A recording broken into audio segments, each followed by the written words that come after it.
और मुंबई को एक ग्रोथ हब के ओर पे लेके जा रहे हैं, तो डेवलपमेंट के साथ कोई कॉम्प्रोमाइज़ ना हो, साथ ही साथ डेवलपमेंट ऐसा हो जिसके ग्रोथ में विदाउट एनी कॉम्प्रोमाइज़ आगे बढ़ा जाए। जब मैं ये बात कहती हूँ तो एक ही जगह ध्यान लाना चाहती हूँ, जो है मेरे मतदार संघ अणुशक्ति नगर विधानसभा के मानखुर महाराष्ट्र नगर में। मानखुर महाराष्ट्र नगर एक ऐसी जगह है जहाँ स्लम पॉकेट्स है, झुग्गी झोपड़ियों में लोग रहते हैं, एसपीपीएल वसाहत है, साथ ही साथ माडा के बिल्डिंग्स हैं। उधर मेजर प्रोजेक्ट्स चल रहे हैं। मेजर प्रोजेक्ट्स में मेट्रो कारशेड का काम चल रहा है, मेट्रो 2B लाइन का काम चल रहा है।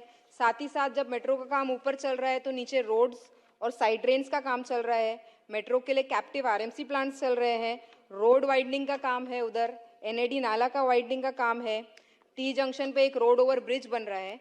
और ये सभी प्रोजेक्ट्स एक ही जगह कॉन्सेंट्रेट होके एक लाख की आबादी के पास ये सभी काम हो रहे हैं।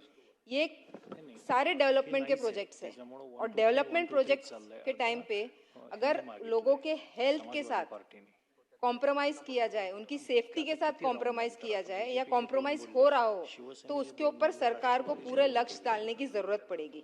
उधर मेजर इश्यूज आज के टाइम पे जो चल रहे हैं, 6-7 प्रोजेक्ट्स चल रहे हैं वहाँ पे, तो मेजर इश्यूज जो लोग उधर फेस कर रहे हैं, वाटर सप्लाई का है। हमें वाटर सप्लाई में कमी आ रही है, पानी गंदा आ रहा है, गार्बेज एक्यूमुलेट हो रहा है। वहाँ पे जो टॉयलेट्स है उसके लिए सिवरेज लाइन नहीं है, टॉयलेट्स ऐसे कंडीशन में जो यूज नहीं कर सकते हैं, पार्किंग के इश्यूज है, हॉकर्स के इश्यूज है। ऊपर मेट्रो का काम चल रहा है, मेट्रो स्टेशन आने वाला है, नीचे स्ट्रीट लाइट्स की अवेलेबिलिटी और जो लाइटनिंग होनी चाहिए वो कम पड़ रही है। साथ ही साथ जो मेजर नाला है उधर वो पूरी तरीके से भरा हुआ है, फ्लडिंग हो जाती है जब बारिश होती है।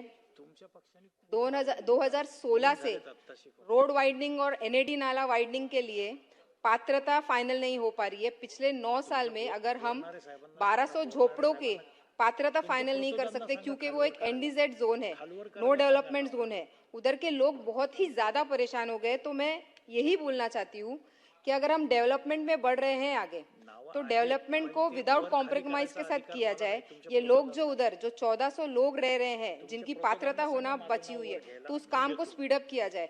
क्योंकि हम मुंबई को या और भी जितने भी इधर सिटीज बताए गए, सबको हम लेके आगे बढ़ रहे हैं। हम डेवलपमेंट ग्रोथ हब के बारे में बात कर रहे हैं, लेकिन जब भी हम डेवलपमेंट के बारे में बात करें तो उसके साथ लोगों की सेफ्टी और हेल्थ के साथ कॉम्प्रोमाइज ना हो। उधर कैमराज लगाया जाए, उधर सुपरविजन ज़्यादा हो। साथ ही साथ जब हम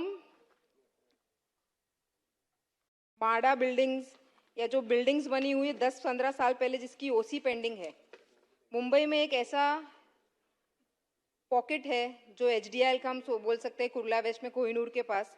साथ ही साथ हम वाशीनागा के टुवर्ड्स बढ़ते हैं जहाँ एसपीएल और बीपीसीएल की रिफाइनरीज है, वहाँ पे एसजी केमिकल, वीडियोकॉन आती थी और ऐसे बहुत सारे प्रोजेक्ट्स हैं जिसको एसआरए, एमएमआरडीए या बीएमसी, एसआरए और एमएमआरडीए के जरिए बीएमसी को हैंड ओवर किया गया है, लेकिन उसमें जो सोई सुविधा होनी चाहिए वो पूरी तरीके से नहीं हो रही है।